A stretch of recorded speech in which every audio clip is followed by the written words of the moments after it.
اور ایک مصیبت جناب ابراہیم کے بیٹے جناب اسماعیل کی عین جوانی میں. غور کیجیے گا, آغاز زندگانی اسماعیل کیا ہے؟ حکم ہوا اے ابراہیم اپنی زوجہ ہاجرہ کو اور اس بیٹے اسماعیل کو, چند مہینے ہوئے ابھی جناب اسماعیل, ان کو لے کے جنگل میں ایک صحرا میں چھوڑو. کہاں چھوڑ کے آئے؟ قرآن کی آیت ہے رب انی اسکنت من ذریتی بواد غیر ذی زرع. اے پروردگار میں اب اپنی ذریت کو, اپنی زوجہ کو بھی, اپنے اس بچے کو بھی, کچھ مہینے کا بچہ ہے, اس کو میں ایسی جگہ, ایسے میدان میں چھوڑ رہا ہوں, ایسی وادی میں کہ جہاں پیداوار بھی نہیں ہے, جہاں سبزہ بھی نہیں, جہاں کھانے پینے کا انتظام بھی نہیں, پانی بھی نہیں ہے نا, اور یہاں چھوڑ کے جا رہا ہوں. چھوڑ کے آ تو گئے, مگر آتے آتے جناب ابراہیم نے دعا کی, پروردگار ربنا فجعل افئدۃ من الناس تہوی الیہم وارزقہم من الثمرات لعلہم یشکرون. اے پروردگار ایسی وادی میں انہیں چھوڑ کے جا رہا ہوں جہاں کھانے پینے کا انتظام بھی نہیں. اور جب چلنے لگے تو جناب ابراہیم کو اپنے بچے کی تنہائی, غور کیجیے گا, برداشت نہ ہو سکی, اپنی زوجہ کی تنہائی برداشت نہ ہو سکی. کہ پروردگار یہاں چھوڑ رہا ہوں مگر تجھ سے دعا ہے لوگوں کو ان کی طرف متوجہ کر دے, لوگوں کے دلوں کو ان کی طرف موڑ دے. جناب ابراہیم کیا دعا کر رہے ہیں کہ میں اب ان کی تنہائی کو برداشت نہیں کر سکتا, پروردگار ان کے لیے لوگوں کو یہاں جمع کر دے جو ان سے محبتیں کریں. نہ تنہائی برداشت کر سکے, نہ بھوک اور پیاس برداشت کر سکے. کیا کہا وارزقہم من الثمرات, اے پروردگار ان کو ثمرات عطا کر دے, یہاں سے ان کے لیے انتظام فرما تاکہ ان کی زندگی چل سکے. تو نہ جناب ابراہیم سے اپنے بچے اور بیوی کی تنہائی محسوس برداشت ہوئی اور نہ ان کی بھوک اور پیاس برداشت ہوئی. جب جناب ابراہیم نے یہ دعا کر لی تو اللہ نے دیکھا اچھا ان کا صبر یہاں پر رک گیا. تو اب کیا ہوا؟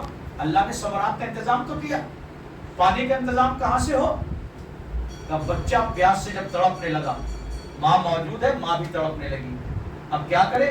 کبھی دوڑ کے اس منزل تک جاتی ہے, پھر خیال آتا ہے بچہ اکیلا کہیں گھبرا نہ جائے, پھر واپس آتی ہے مگر بچے کی پیاس پھر تڑپاتی ہے, پھر دوڑ کے جاتی ہے, پھر بچے کا خیال آتا ہے, پھر واپس آتی ہے. 7 چکر یوں لگا لیے, مگر چونکہ جناب ہاجرہ اللہ کے بھیجے ہوئے, اللہ کے بنائے ہوئے ایک نمائندے, ایک معصوم کی مدد کے لیے یہ صحیح کر رہی تھی, اس لیے اللہ نے ان کی دوڑ کی علاج رکھی کہ جب 7ویں مرتبہ واپس آئی تو دیکھا بچہ جہاں ایڑیاں رگڑ رہا تھا وہاں سے زمزم جاری ہو گیا. جناب ہاجرہ کی جان میں جان آ گئی. عزیزان گرامی, بچے کی پیاس کا جب مرحلہ آیا ابراہیم اور اسماعیل کے ہاں تو ان کا صبر جواب دے گیا. ماں پانی کی تلاش میں نکلنے لگی اور باپ اللہ سے دعا کرنے لگا. اللہ نے کہا ٹھیک ہے, میں تمہارے بچے کی پیاس کا امتحان لینا چاہتا تھا, میں یہ پیاس کی مصیبت کے ذریعے سے تمہیں آزمانا چاہتا تھا, مگر میں نے دیکھا کہ کہاں تک تم صبر کرتے ہو. جہاں تک صبر کیا وہاں تک یہ مصیبت رہی. جب تمہارا صبر جواب دینے لگا, تم نے دعا کے لیے ہاتھ اٹھا دیے, تو میں نے زمزم کو بیچ میں لا کے اس مصیبت کو ختم کر دیا. یہ جناب اسماعیل کی مصیبت یہاں پہ ختم ہو گئی. پھر عین جوانی میں, عین شباب میں کہا کہ خواب میں دیکھا قتل کر رہے ہیں, اپنے بیٹے کو ذبح کر رہے ہیں. تیسرے دن کہا کہ بیٹے ایسا ایسا ہے, اللہ کا حکم ہے, بتاؤ تم کیا چاہتے ہو, تمہاری کیا رائے.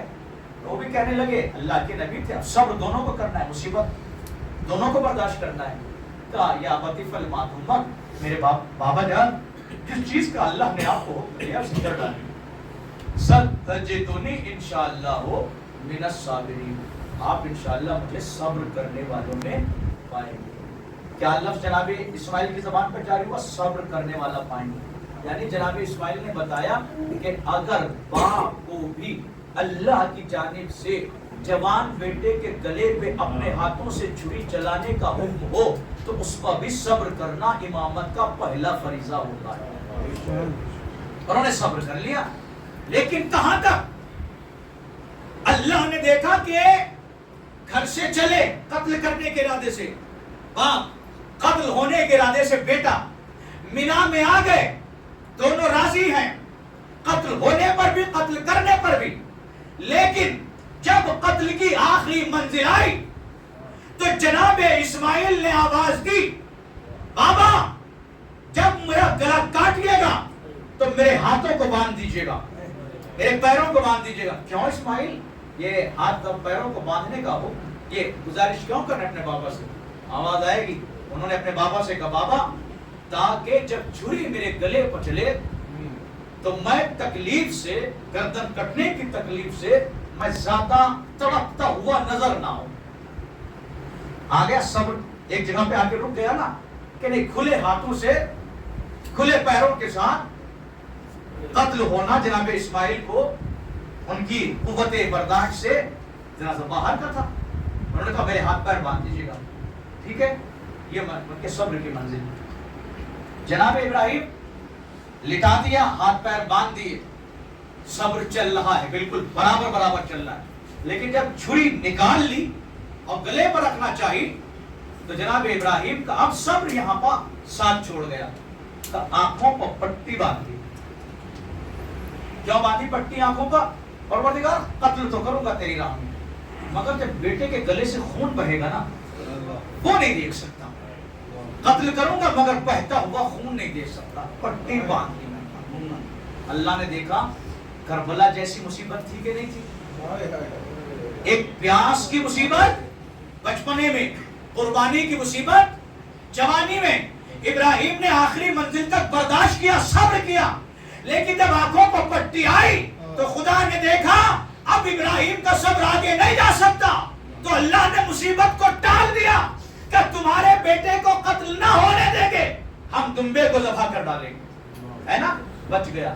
عزیزان گرامی، اب ذرا سا یہاں سے آپ اندازہ لگائیں، گئی جناب ہاجرہ کو پتہ نہیں تھا کہاں جا رہے ہیں، وہ شیطان نے آ کے وسوسہ دلایا یہ تمہارے بیٹے کو قتل کرنے جا رہے ہیں، یہ سب ہے، مگر عزیزان گرامی ہاجرہ نے کہا جانے والا بھی قتل ہونے کے لیے جو ہے وہ بھی نبی ہے، لے جانے والا بھی نبی ہے، اب وہ جب دونوں نبی ہیں تو غلط کام تو کر نہیں سکتے، کچھ حکمت ضرور ہوگی، صبر کر لیا۔ لیکن جب آئے نا واپس گھر میں تو گلے پہ جو رسیاں باندھی تھی نا ان کا نشان نظر آ گیا جناب ہاجرہ، اور وہ نشان دیکھتے ہی ایک مرتبہ غش کھا کے زمین پر، اور اس کے بعد ایسی بیمار ہوئی کہ پھر دنیا سے رخصت ہو گئی، پھر جابر نہ ہو گئی۔ اے ہاجرہ یہ آپ کا صبر۔ عزیزان گرامی، ابھی تک میں معصوموں کی بات کر رہا تھا، لیکن جناب ہاجرہ نے بھی صبر کر کے یہ تو بتایا، اور مسلمانوں نے مانا کہ کچھ غیر معصوم بھی ایسے ممکن ہے کہ ہو جائیں کہ جو نبیوں کی منزل پر پہنچ کے صبر کر لیں۔ ہاجرہ غیر معصوم، غیر نبی، غیر منصب